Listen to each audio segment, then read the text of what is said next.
Pusang unya ka.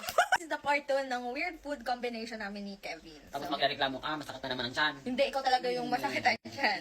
So, ayun, without further ado, let's get started. So, yung unang kakainin namin is alamang at saka hotdog. Cheers. Hoy! Ang halap. Hindi.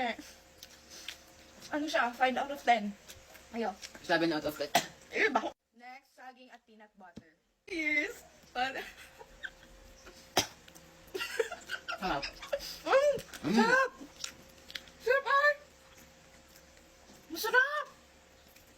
Okay, 8 out of 10 sa akin. 6. Ang sarap ay! Next, fries and ice cream. Ko, ganito yung mga gusto nila, no? Like sa McDo. True. Wait lang. Cheers.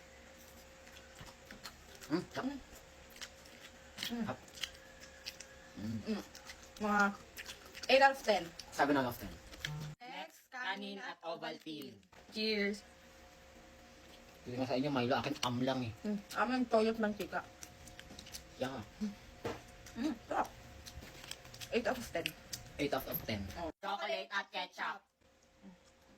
Uy! Sorry. Cheers. Hindi niya wag na sayang. Sabi sa'yo eh. Kamo? Ha? Zero! Zero. Not recommended. Toyo at saka up. Cheers. Hap. 9 out of 10. 8.5. Parang kumakain ko lang ng mangga. Strawberry Strawberry at Nutella. Alam niyo ba guys? First time kong makakatikim ng strawberry sa buong buhay ko. Tikman ko muna bago ko ano yun. Oh, lagyan mo ng Akala ko masarap ang strawberry. Masarap. Mas masarap kapag inakain yung ano tamo. Dahon? Oo. Ha? Oo nga. Dahon? Oo nga, mas masarap. Oh, cheers. Una Tikman mo. Pusang unya ka.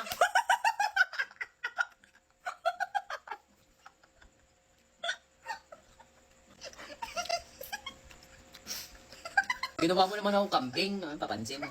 Guys, masarap siya guys kapag Yeah. sausaw sa Nutella. 10 out of 10. 11 out of 10. So, ayun guys. Try nyo. Comment down below kung ano pa yung gusto nyong ipatry sa amin. Pizza daw.